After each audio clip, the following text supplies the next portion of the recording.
1967 தேர்தல் நேரம். திருச்சியில் நடைபெற்ற பொதுக்கூட்டத்திற்கு அண்ணா, இராம அரங்கண்ணல், கிட்டப்பா, மதியழகன், NV நடராஜன் ஆகியோர் ஒரு காரில் சென்றனர். கார் பேனட்டில் திமுக கொடி பறந்து கொண்டிருந்தது.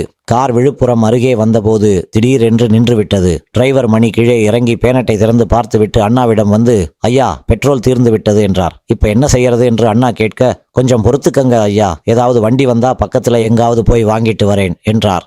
அப்பொழுது அங்கு வயலில் வேலை பார்த்து கொண்டிருந்தவர்கள் கார் நிற்பதையும் அதுல திமுக கொடி பறப்பதையும் பார்த்து சாலைக்கு வந்து காரை சுற்றி பார்த்து எம்ஜிஆர் இருக்காரா என்று ஆரவாரத்துடன் கேட்டனர். அண்ணா காரை விட்டு இறங்கி வந்தார். அவர்களிடம், எம்ஜிஆர் வரவில்லை, இது அவர் வண்டிதான், எங்களை திருச்சி வரை போய் வர சொன்னார், வண்டியில் பெட்ரோல் தீர்ந்து விட்டது என்றார். அண்ணா அப்போது திமுக கட்சி தலைவர். அதை பற்றியெல்லாம் கவலைப்படாமல் எம்ஜிஆர் ரசிகர்களிடம் அப்படி சொன்னது அவர் பெருந்தன்மையை காட்டியது.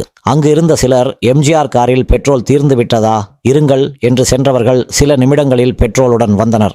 அண்ணா அவர்களிடம் பெட்ரோல் செலவுக்கு பணத்தை கொடுக்க அவர்கள் வாங்க மறுத்துவிட்டனர். எம்ஜிஆருக்கு மக்களிடம் இருந்த செல்வாக்கை நன்கு அறிந்து கொண்ட அண்ணா, மாங்கனிக்காக பலர் காத்து கொண்டிருக்க அந்த கனி என் மடியில் விழுந்தது, அதை நான் எடுத்து என் இதயத்தில் வைத்துக் கொண்டேன் என்று எம்ஜிஆரை என் இதய கனி என்றார்.